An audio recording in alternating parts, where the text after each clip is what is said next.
name is Mubarak Ibrahim, welcoming you to Campus Tutorial TV.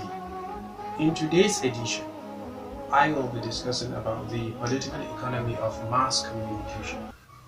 The political economy of mass communication actually explains the power relations that mutually constitute the production, distribution, and consumption of the resources, and these resources are the product of communication like newspaper, television, the social media, the internet, etc. The political economy of the media also explains how mass culture distribution is achieved, and as people keep watching and using technological devices, they are hypnotized into mass culture unknowingly. For example, kids and perhaps some of the adults learn their attitudes and values more from television and movies than from any other sources. Because of this, television programming and advertising convey the message that drinking is fun, smoking is glamorous, and drugs are nothing. Consequently, impressionable viewers set their standards and benchmarks based on what they see or hear from the media. Research shows that before a youngster gets out of secondary school, he watches more than 20,000 hours of television program, witness 15,000 murder and 10,000 sexual related scenes. No wonder the crime rate is high. This is because the manner in which the media operate is shaped by their owners, the market environment, and the financial support from the capitalists. Information, therefore, is influenced by the capitalists and capitalism. The media is more of an instrument in the hands of the wealthy individual who determine the kind of content to be disseminated. Information here is for the highest bidder because the wealthy individual tend to remain dominant while the masses tend to remain perpetually dominated by the ruling class. And because of this, there is always a kind of ideological war between the two classes according to Karl Marx. Those who owns and control the means of production in the society at the same time owns and control our thoughts. One need to ask, who produces the information? Who controls it? Who consumes and distributes it? The major production of information is by the capitalist ethos. The adverts, the email, the Yahoo, the Google are all produced through capitalism and for profit making. There is an adage that says, even in Freetown, nothing is free. For example, the media industry, with the help of capitalist society, package culture and distribute it to the receiving audience who are sometimes influenced to buy them. Digital satellite television, DSTV, if you look at it closely, you will understand that it is highly monetized, monopolistic, and capitalistic, that it requires subscription to gain access to its complete channel. What the new media provides is the tip of information so that we can long for more. Again, there are a lot of information on the internet that are not easily retrieved. One needs to pay for them.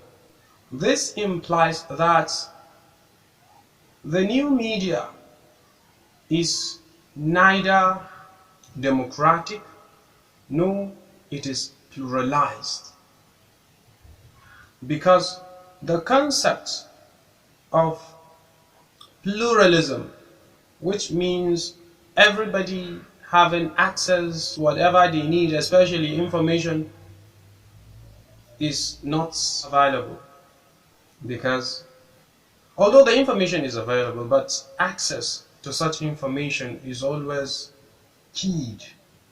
So the capitalist society used the new media purely for profit making. However, there are three processes that make up the main starting point of a political economy of the media.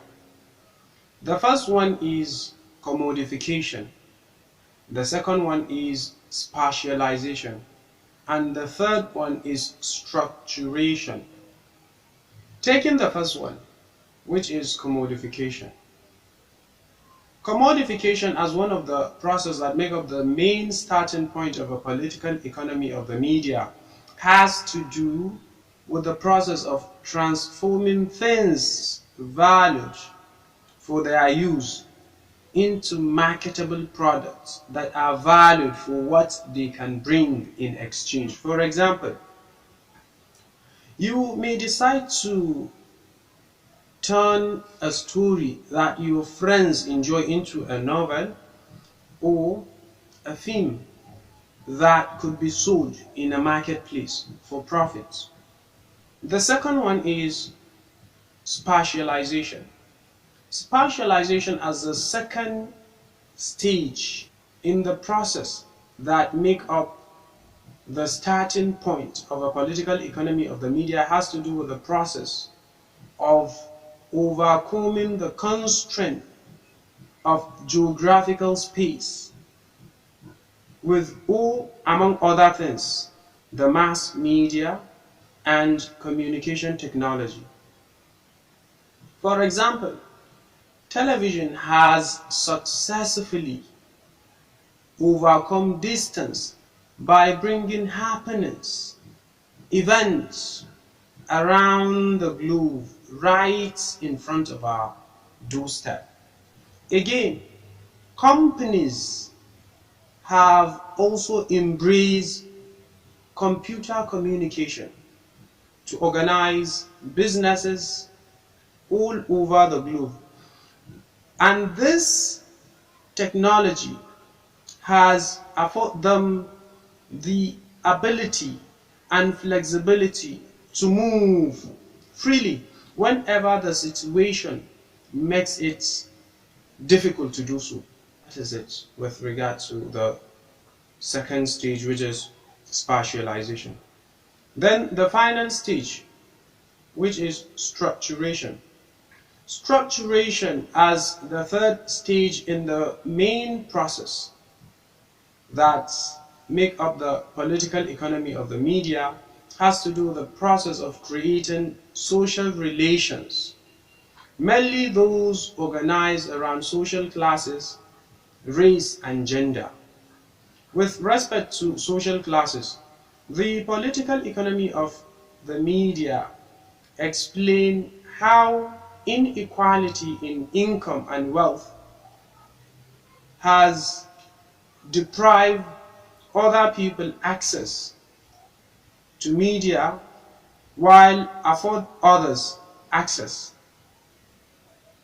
In short, this actually explains how a particular set of people are left out with regard to access to media while others were able to have access due to their income and wealth.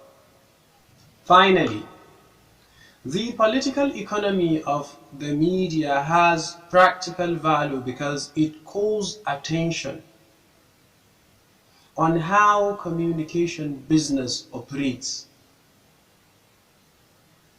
It also leads us to examine how communication products move from a chain of producers such as Kannywood or Nollywood Film Studio to distributors and finally to the consumers in theater or in their living room.